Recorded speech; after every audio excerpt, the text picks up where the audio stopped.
এই যে থানাগুলোতে তালিকা না থাকা কিংবা থাকলেও সেটি প্রকাশ না করা।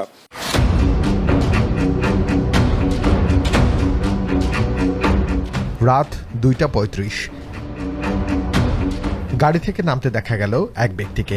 মিরপুরের শিমুলতলার সামনে সড়ক পার হয়ে বাড়ির পথে যাচ্ছিলেন তিনি। হুট করে দুজন ব্যক্তির এলোপাথারি কোপ।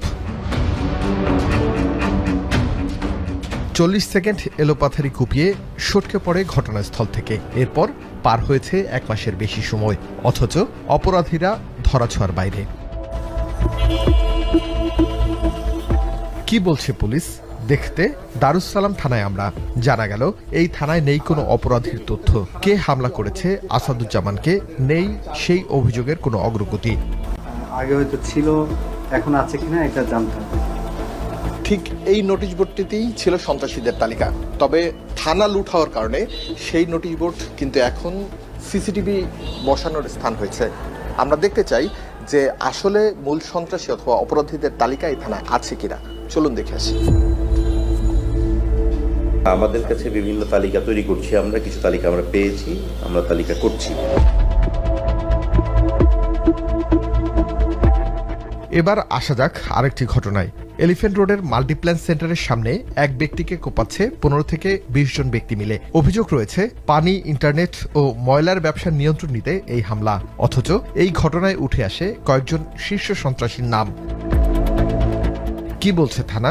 প্রত্যেকটা থানায় একটা সন্ত্রাসীদের চার্ট লিস্ট থাকে না? আপনাদের চার্ট লিস্টটা কোন জায়গায় তুলে ধরছে? সেই রাস্তার রুমে।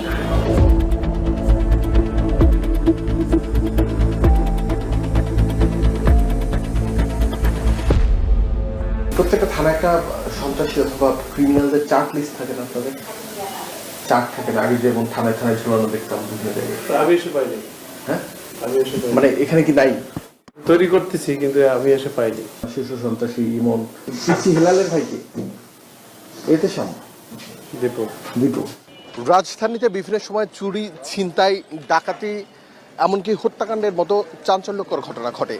তবে এই ঘটনার সাথে যারা জড়িত সেই অপরাধীরা বিভিন্ন সময় থেকে যায় ধরাছোঁয়ার বাইরে। এর পেছনের কারণ হিসেবে অনেকেই বলছেন থানাগুলোতে তথ্য হালনাগাদ যে অপরাধীদের তালিকা থাকার কথা সেটি নেই। আমরা একটু খুঁজে দেখতে চাই বিভিন্ন থানায় যে সেই ধরনের তালিকা আছে কিনা এবং প্রধান অপরাধী কোন থানার কে। উত্তর পশ্চিম থানায় নেই কোনো অপরাধীর তালিকা। অভিযোগ নিয়ে থানায় আসাদের অধিকাংশই ছিনতাইয়ের শিকার হয়েছেন। কথা বলতেছি 1 মিনিট, আমার শালারে ফোন দিতেছি, হ্যালো বলতেই একজনের ধাক্কা দিছে আর একজনের ঠাম দিয়ে মোবাইল নিয়ে দৌড় দিছে। এই জায়গায় শোনা যায় যে মোবাইল চুরি হচ্ছে। আমি এর কি কোনো তালিকা আছে আপনাদের কাছে? আছে, স্যারের কাছে, ওসি স্যারের কাছ থেকে নিতে পারবেন। হ্যাঁ, স্যার কি তালিকাটা নিয়ে অফিসিয়ালি চাইলে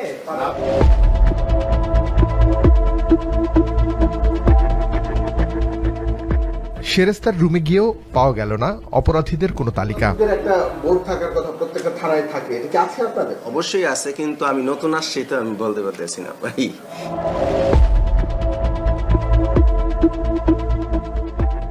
এবার গন্তব্য উত্তরা পূর্ব থানায়। চিত্র ঠিক একই। ভাই, আপনাদের অপরাধী শনাক্তের একটা বোর্ড থাকে না? ওই যে যারা দাগি অপরাধী, চার্ট বোর্ড রাইট। হ্যাঁ, রাইট। সেটা কোথায়? সেটা তো এখন হচ্ছে ওইভাবে আমাদের নতুন তো সংস্কার হচ্ছে।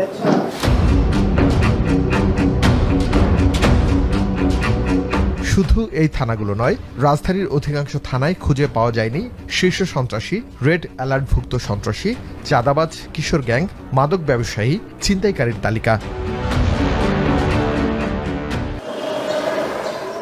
অপরাধ শনাক্তের অন্যতম হাতিয়ার এলাকা ভিত্তিক অপরাধীদের তালিকা, বলছে অপরাধ বিশ্লেষকরা।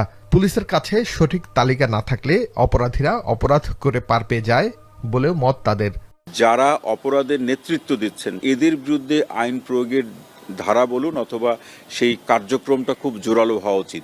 কিন্তু এই যে থানাগুলোতে তালিকা না থাকা কিংবা থাকলেও সেটি প্রকাশ না করা কিংবা নোটিশ বোর্ডে সেটি উত্থাপন না করা কিংবা এই ব্যাপারে এক ধরনের এড়িয়ে যাওয়া অথবা একটা ঢিলেমি ভাব লক্ষ্য করা, এগুলো কিন্তু আসলে কোনো না কোনোভাবে অপরাধীদের অপরাধ করার ক্ষেত্রে অনুপ্রাণিত করে।